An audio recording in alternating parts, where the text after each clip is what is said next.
দর্শক দেখছেন আজকের হাজিরহাটের হলুদের বাজার দর।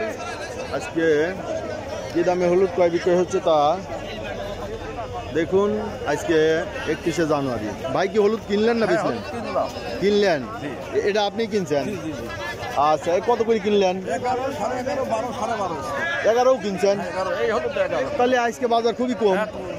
না, এটা একটু মাটি দেখে একটু কম। মাটির কারণে একটু কম। এই যে মাটি আছে দেখে মাটি একটু বাদ যাবে। আচ্ছা বড় ভাই, একটু কথা বলি, মানে হলুদটা কি আপনারা প্রসেস করে বেচেন না কাঁচাই? আমরা সিদ্ধ করে বেচেন। আচ্ছা, শুধু শুকাই বেচেন। সেক্ষেত্রে তো শুকনো হলুদের চাহিদা আছে। শুকনো হলুদের বাজার এবার একটু কম, বর্তমান বাজার কম।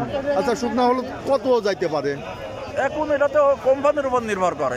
এটা আপনার উপর নির্ভর করে। ও, এটা আপনিও স্কোয়ারের মাল কিনতেছেন? না, আমরা মাল কিনে শুকায় আমরা যাদের দিই তারা স্কোয়ারে দেয়। ও, তারা স্কোয়ারে দেয়। বাইরের লোকের কাছে বেচেন না?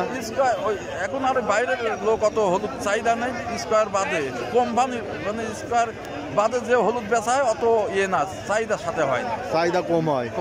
আচ্ছা, এই শুকানোর পরে কোন হাটে পাওয়া যায়? এটা দাসুরিয়া হাটে। দাসুরিয়া বেশি পাওয়া যায় না? দাসুরিয়া সবচেয়ে বেশি। ও, পাবনার মধ্যে দাসুরিয়া বেশি। আর কোন কোন হাটে পাওয়া যায়? আতাইকুলা পাওয়া যায়। আচ্ছা, তাহলে তো আপনারা এই স্কোয়ার ছাড়া অন্য কোনো পার্টি দেন না? প্রাণ কোম্পানি স্কোয়ার এরাই নেয়। যদি বাইরের লোক যদি মনে করেন যে ওই দাম দেয়, দিবেন না? আচ্ছা, তাহলে আপনার নাম এবং নাম্বারটা বলেন। আমার নাম মোহাম্মদ আকবর আলী। আচ্ছা, 01718 641637। কোনে বাসা? কোনে? আমার বাড়ি দীঘা ফুটবল মাঠ। আমাদের হলুদ দীঘা ফুটবল মাঠ। দীঘা কোন থানার মধ্যে পড়ে? ঈশ্বরদী থানা। আচ্ছা, এই যে ভাই ঈশ্বরদী থানার থেকে আছে। এই যে দেখলেন হলুদের বাজার দর এবং ভাইয়ের নাম্বারটা পাইলেন। ধন্যবাদ।